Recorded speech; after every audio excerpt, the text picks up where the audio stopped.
Assalamualaikum teman-teman.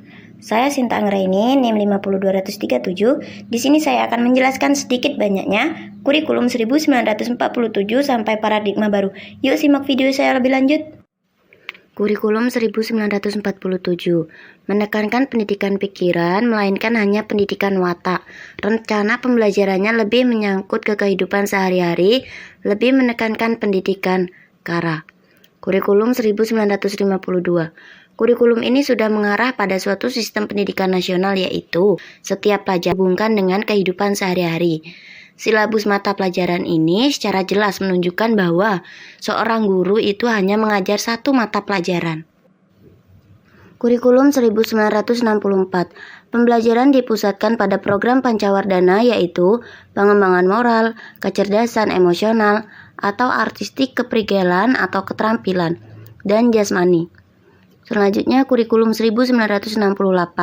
Kurikulum ini bertujuan membentuk manusia Pancasila sejati, kuat, dan sehat jasmani, mempertinggi kecerdasan dan keterampilan jasmani, moral, budi pekerti, dan keyakinan beragama.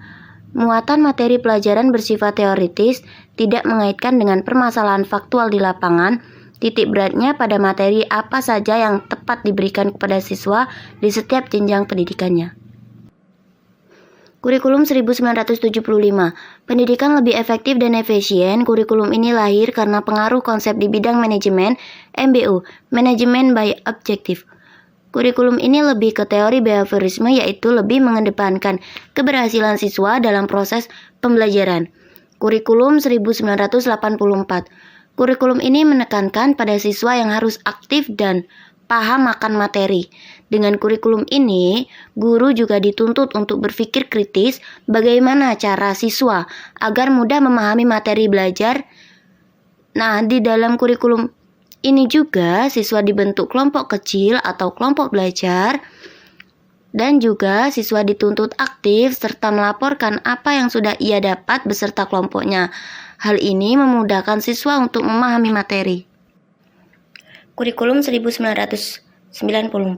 Pada kurikulum ini ada perubahan sistem pembagian waktu pelajaran dari semester ke caturwulan. Dengan pembagian waktu tersebut diharapkan siswa dapat menerima materi pembelajaran lebih banyak dalam pembagian 3 caturwulan dalam setahun. Kurikulum ini meninjau pada sekolah yang kurangnya akses hingga semua sekolah yang ada di Indonesia. Kurikulum 2004. Kurikulum 2004 atau lebih dikenal dengan KBK, kurikulum berbasis kompetensi, yakni perpaduan antara pengetahuan, keterampilan, nilai, serta sikap yang ditunjukkan dalam kebiasaan berpikir dan bertindak. Jam pelajaran keseluruhan 40 jam per minggu dan mata pelajaran belum bisa dikurangi. Kurikulum 2006. Kurikulum 2006 tingkat satuan pendidikan KTSP, berorientasi kompetensi. Siswa sebagai pusar pembelajaran menambah mata pelajaran mulok, pengembangan diri. Untuk semua sekolah ada perubahan jumlah jam pelajaran, pengurangan mata pelajaran seperti TIK di SD. Dan kurikulum 2013, kurikulum 13 ini disusun dengan pengembangan dan memperkuat sikap, pengetahuan, dan keterampilan secara seimbang. Jumlah jam pelajaran lebih banyak, namun mata pelajarannya lebih sedikit. Kurikulum darurat.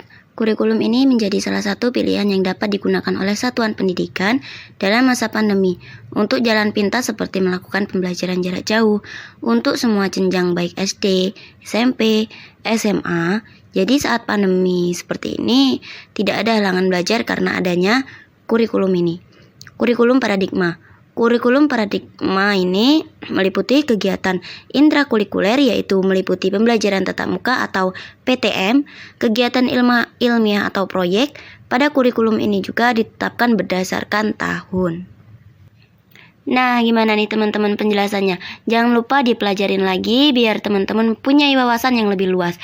Kalau gitu, saya akhiri. Wassalamualaikum warahmatullahi wabarakatuh, dan sampai jumpa di video selanjutnya.